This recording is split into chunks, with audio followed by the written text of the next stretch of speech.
Olá, seja bem-vindo a essa videoaula para a disciplina de Introdução à Computação. O tema dessa videoaula é Sistemas de Computação e Sistemas Digitais. Meu nome é Bruno de Abreu Silva, sou professor aqui do DCC e eu vou falar um pouco para vocês sobre a minha área de trabalho de uma forma introdutória. Primeiramente, eu gostaria de propor uma reflexão que é a seguinte: imagine que você acabou de mudar para uma cidade, para fazer faculdade, uma cidade nova, e você sempre tem costume de ligar para o seu avô para poder contar para ele as novidades. E o seu avô recentemente aprendeu como que realiza uma chamada de áudio no WhatsApp. E aí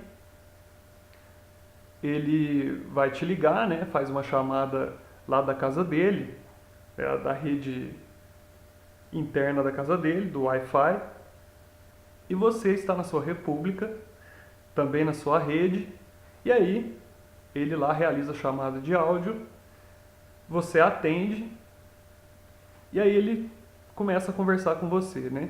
A reflexão que eu quero propor é que vocês imaginem o que acontece em termos computacionais nesse pequeno intervalo de tempo onde o seu avô acabou de falar e você acabou de escutar. Essa pequena fração de segundo, que para a gente muitas vezes é imperceptível, envolve uma série de tarefas, uma série de algoritmos, melhor dizendo, e uma série de conceitos dentro da computação para que seja possível realizar esse tipo de comunicação. Então vamos ver aqui um pouco como que essas coisas acontecem.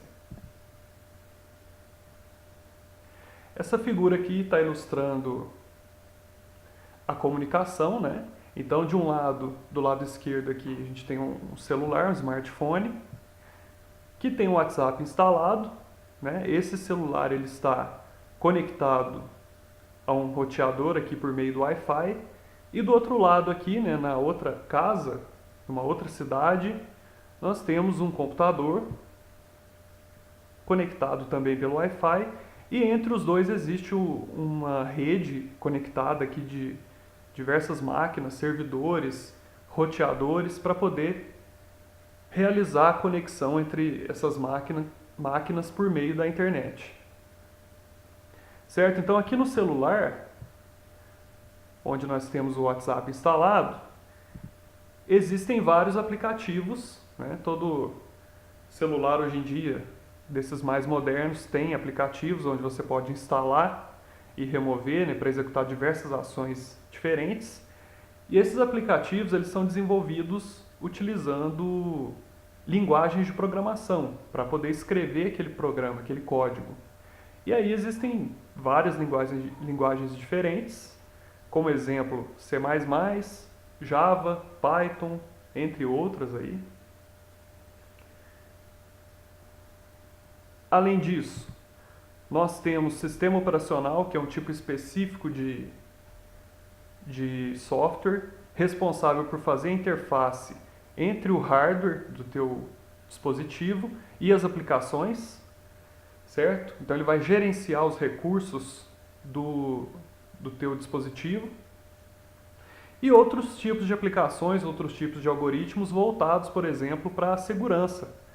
Então, algoritmos de criptografia, no caso do WhatsApp, são presentes, né, para criptografar, ou seja, codificar uma mensagem e impedir que terceiros realizem a leitura indevida. E fora também o próprio hardware em si, né, que existem vários componentes dentro de um celular, né, dentro de um dispositivo, e esses componentes estão ligados entre si para poder montar a função específica daquele componente. Então, um dos processadores, por exemplo, mais usados é o Snapdragon, no caso de smartphones. Então, existe toda essa quantidade de conceitos, de dispositivos e conceitos também relacionados à computação, só pensando no dispositivo móvel aí. Então, a gente já falou de linguagem de programação, sistemas operacionais, segurança, arquitetura de computadores, tudo isso para poder ter um dispositivo como celular. E aí, quando uma pessoa fala no celular, aquela fala ela é codificada em binário, em zeros e uns. Aquela mensagem da pessoa ela é dividida para que ela possa ser transmitida pela internet. Dentro do celular ainda, essa mensagem ela é dividida em pacotes. Esses pacotes são grupos de zeros e uns, como a gente pode ver aqui nesse exemplo, né? Então tem aqui esse pacote. Nem sempre, a maioria das vezes uma mensagem não cabe num pacote só, mas aí eles são divididos em vários e cada pacote é transmitido para o roteador, aqui nesse caso pela rede Wi-Fi, que tem seu protocolo de funcionamento. Você tem que codificar o pacote da maneira correta, né? Então o pacote ele tem um cabeçalho, onde ele vai dizer informações sobre quem que está enviando o pacote, qual que é o tamanho daquele pacote, a ordem que ele está chegando, uma série de informações. E aí esses pacotes chegam no roteador, o roteador ele vai enviar cada um deles para a rede, para a internet, e aí esses pacotes vão percorrer caminhos diferentes muitas vezes, em função do que? Ali na distribuição dos pacotes, os algoritmos que fazem essa tarefa, eles estão preocupados em encontrar o melhor caminho para aquele pacote chegar mais rápido ao destino. Então, algumas vezes um caminho vai estar mais congestionado, ele vai indicar um outro caminho, de forma que esses pacotes nem sempre vão chegar do outro lado na mesma ordem que eles saíram, né, e nem sempre ao mesmo tempo. A maioria das vezes não vai ser ao mesmo tempo. Então, quando os pacotes chegam aqui no roteador destinatário, eles vão sendo enviados para o computador destino. E aí, nesse destino, é que eles vão ser reordenados em função das informações do cabeçalho, por exemplo, eles vão ser reordenados e vão, depois de desempacotados, aqueles dados irão recompor a mensagem original e aí viabilizando a reprodução daquele áudio que foi enviado lá do outro lado, né, no caso aqui no celular. E aí a comunicação é realizada entre os dois dispositivos. Então vejam que é isso basicamente que acontece nessa pequena fração de segundo quando você vai conversar lá com seu avô para contar como é a sua vida nova na República e na faculdade.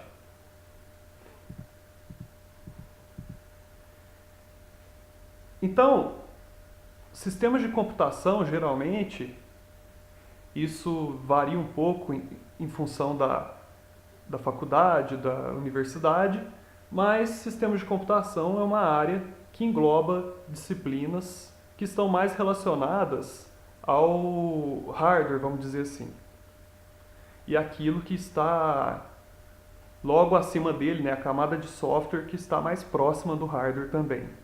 Então, normalmente as disciplinas associadas a sistemas de computação vão de circuitos eletrônicos, circuitos digitais, né, e aqui são aprendidas as bases para entender como que é um computador por dentro. Depois, sistemas operacionais, né, para entender como que o software pode controlar e gerenciar os recursos de hardware. Redes de computadores, que tem a ver com a ligação de vários computadores para realizar comunicação, transmissão de dados. Sistemas embarcados, que são sistemas computacionais projetados para uma função específica, né? Por exemplo, processadores que vão em micro-ondas, em máquina de lavar, e em diversos outros componentes, geladeira também. Então são sistemas embarcados. Sistemas desenvolvidos com placas do Arduino, por exemplo, também entram como sistema embarcado. E também compiladores, programação paralela distribuída.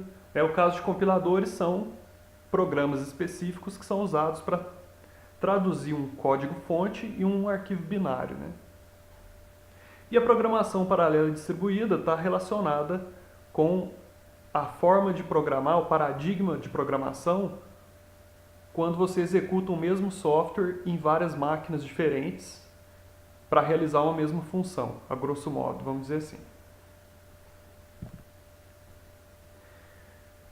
Bom, especificamente hoje eu vou falar um pouco mais sobre uma das áreas de sistemas de computação, que é o que atualmente eu trabalho mais, que é a área de circuitos digitais.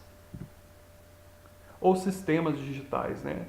O termo se refere basicamente à mesma coisa. O que é um sistema digital? O sistema digital é um sistema eletrônico. Nós temos a eletrônica analógica e a digital. A digital é aquela que trabalha apenas com zeros e uns. Então, qualquer sistema eletrônico que trabalhe com zeros e uns é considerado sistema digital. Porém, existem vários componentes em um sistema digital e essa figura está ilustrando, de um modo geral, como que ele funciona.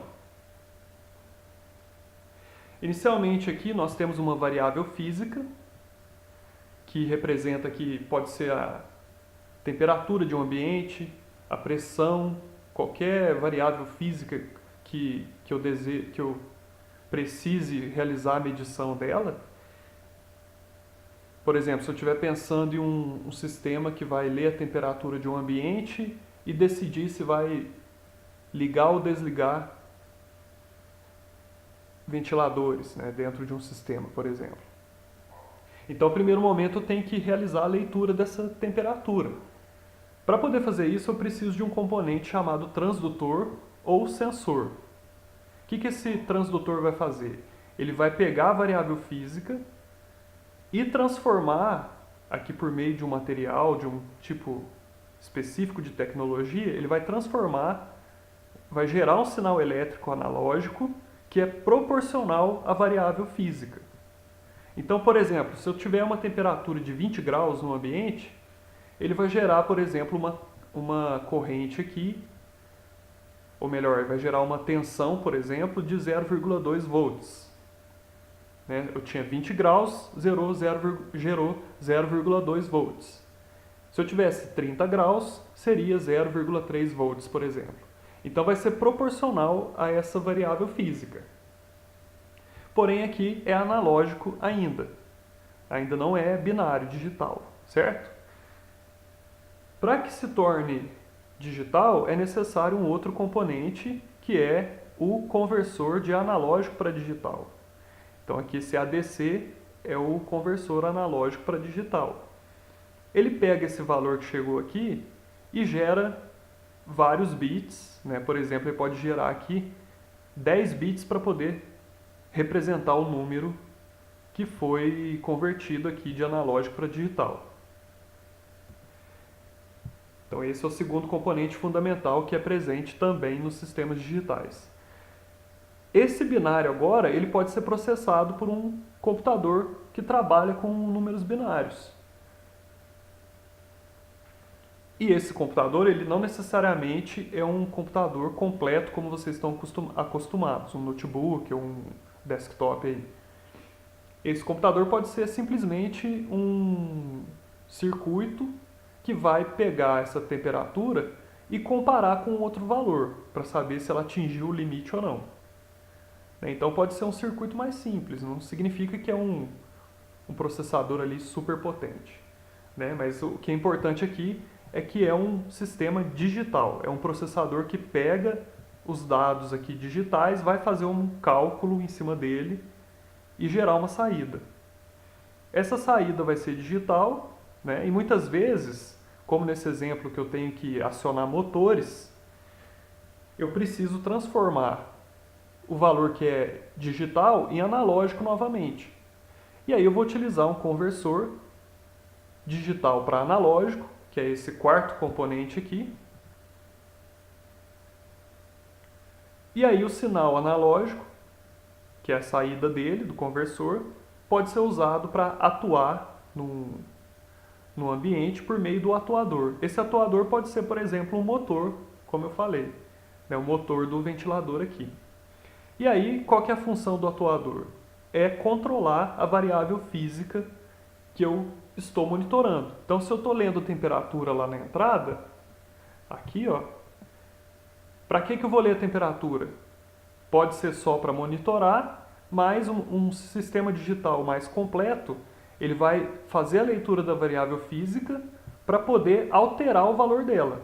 Então, se ela estiver acima do valor desejado, o atuador vai conseguir, por meio do acionamento dos ventiladores, reduzir essa variável. Então, eu vou ter o controle da variável física.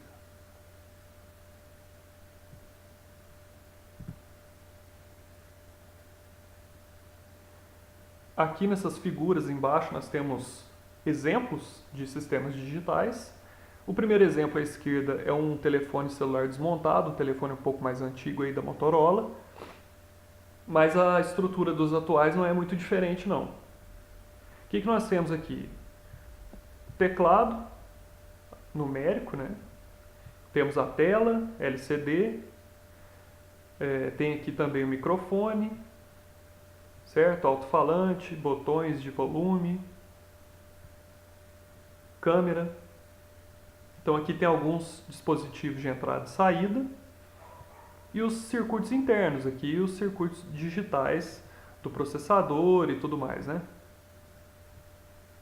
Aqui do lado é uma placa do Arduino Uno, que tem aqui um microcontrolador, que é um tipo específico aí de circuito semelhante a um processador, porém voltado para sistemas embarcados. E aqui do lado um circuito chamado de FPGA, que é voltado para sistemas digitais também, né? Onde você pode projetar seus circuitos aqui e implementar uma série de aplicações.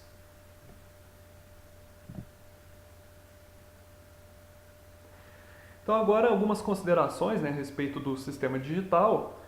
Em geral, as variáveis físicas elas são analógicas, então por isso que a gente tem que converter de analógico para digital, né, e às vezes fazer o contrário também no final. A variável física geralmente não é elétrica, então primeiro a gente tem que converter ela para um sinal elétrico, e aí por isso que existem os sensores de temperatura, sensores de luz, né, fotocélulas, fotodiodos, medidores de vazão, quando você tem líquidos, né, envolvidos, fluidos, transdutores de pressão também, certo? Então os sensores é que vão transformar a variável física em um sinal elétrico. Então aqui a gente já comentou, né, essa parte.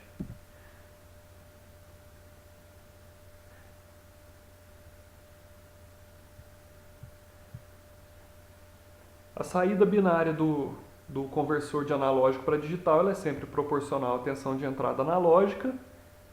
E aí, essa representação digital vai ser transmitida para o processador realizar a sua função.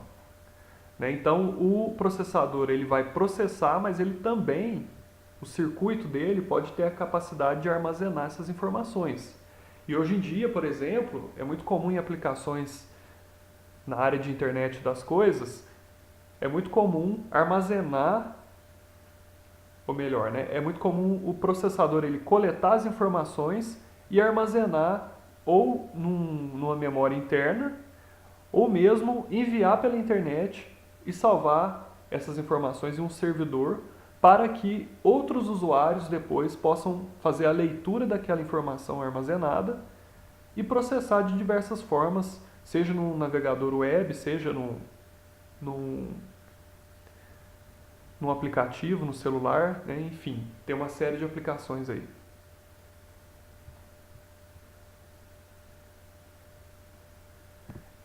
Essa apresentação vai ficar disponível, né? Então vocês podem, além de assistir a videoaula, depois relembrar os tópicos tratados aqui por meio desses slides. Aqui está tudo explicadinho, mas eu já expliquei na figura anterior ali todos esses pontos.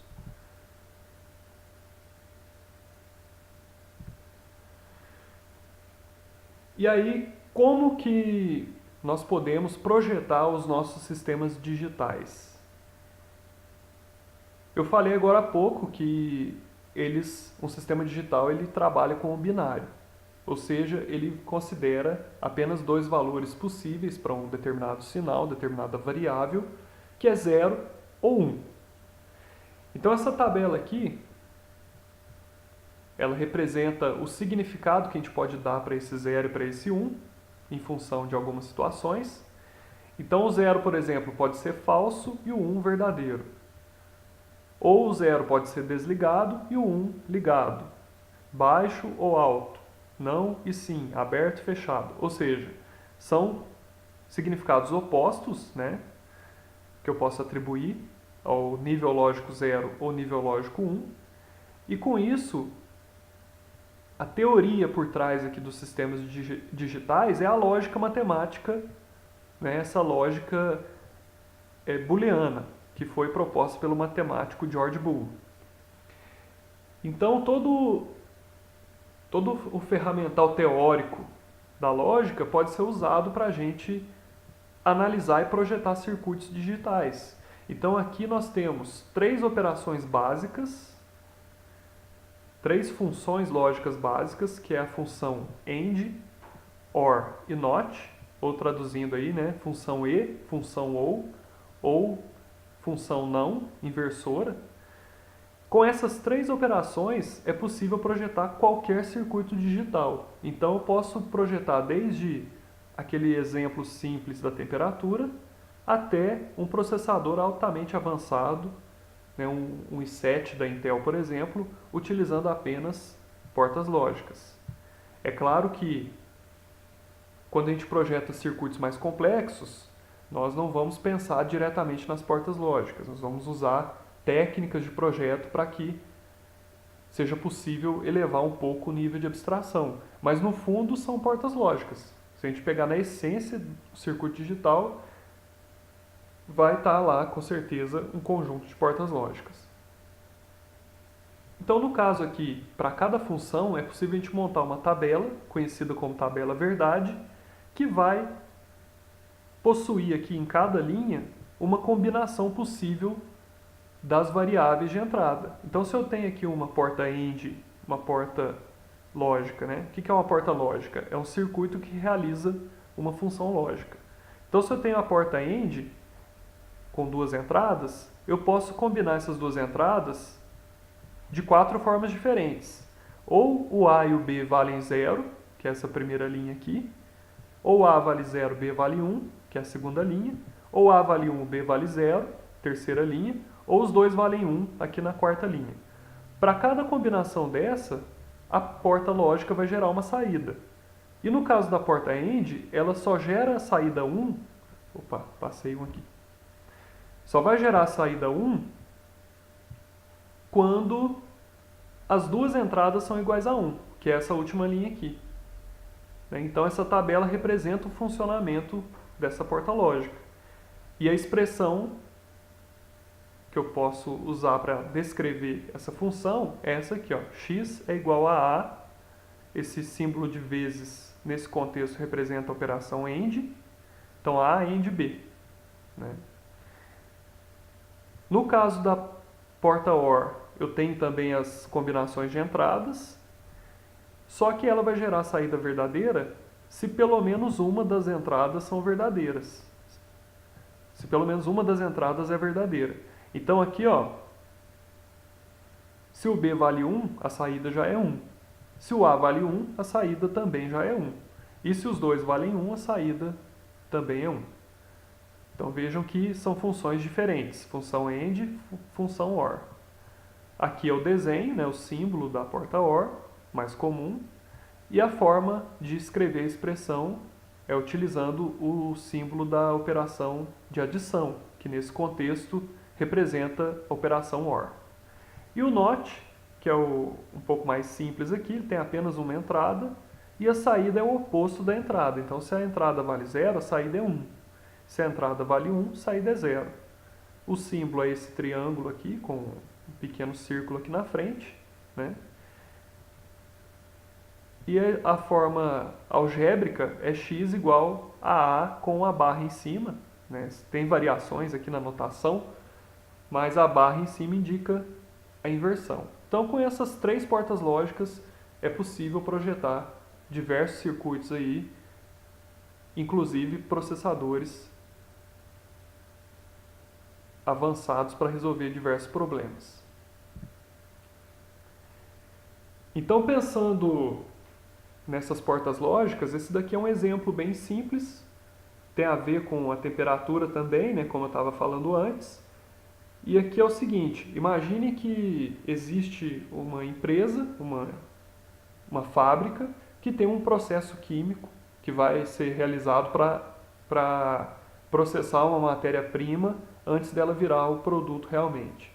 Então existe um caldeirão, vamos imaginar assim, onde essa matéria-prima ela é misturada e aquecida, e aí então vai acontecer um processo químico dentro desse caldeirão, certo?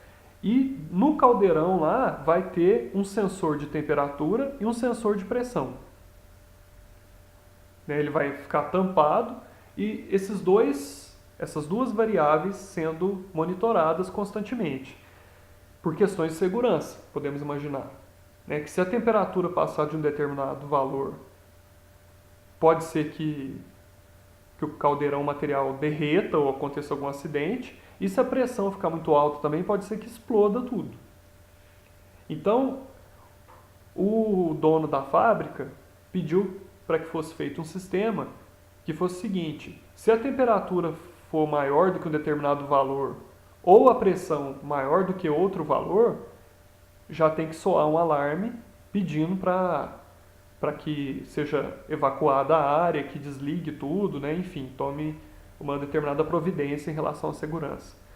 Então vejam que na hora que eu falei a especificação aqui, eu disse que o dono da fábrica falou que ou a temperatura passou de um valor ou a pressão passou de um outro valor.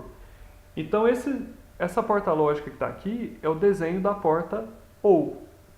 Porta OR. Se a gente voltar um slide aqui, ó, tá vendo aqui? Porta OR. Então, se a lógica que eu estou pensando é o OR, eu vou usar a porta OR, certo? Então, essa temperatura lida do sensor, ela vai passar por um circuito de comparação que vai verificar se a temperatura lida do sensor é maior do que uma temperatura de referência, VDR aqui. Se for maior, vai gerar um valor alto aqui na saída. E a porta OR, se um valor vale 1, a saída já é 1, então vai acionar o alarme.